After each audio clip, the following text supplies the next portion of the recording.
My American story begins in Portugal in the late 1960s when my mom and dad, Antonio and Yolinda Simas, immigrated as young kids. I remember and I think about what it meant for me to be the son of an immigrant, where you're not only remembering the culture that your parents brought, but fitting in to this American culture that's made up of so many different groups of people.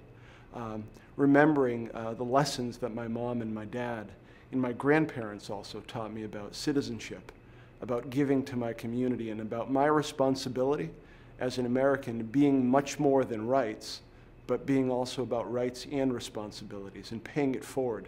So as we look forward, when you think about what's at stake for immigration reform, it's a continuation of what we've always been, both a nation of laws and a nation of immigrants.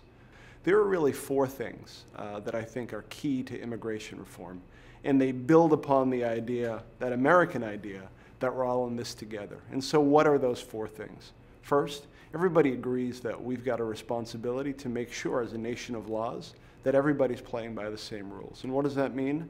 It means that we continue to strengthen the border so that there is some safety and security. The second thing that it requires is to make sure that all those businesses who are playing by the rules, following and doing what they're supposed to be doing, and hiring workers who are here documented, don't have an unfair advantage, aren't being taken advantage of by companies who are gaming the system and hiring folks who are undocumented.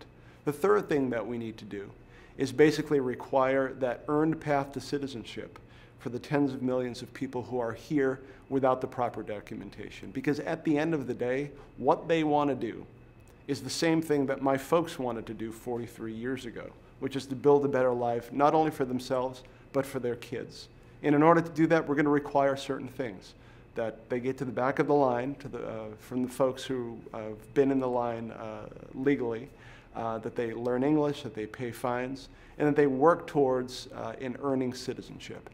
And then the final thing that's going to be required is that as we think about immigration going forward, that it's both a matter of reunifying families that have been separated for so long, as well as making sure that there are enough skilled people who are coming into the United States to really benefit the economy and everyone who's living and working here. And so there's a lot at stake in this moment. And what we need to do is just to lean in, make sure that we're solving this problem once and for all, and doing it in a way that is consistent with what Democrats and independents and Republicans like, because this is consistent with who we are and who we've always been.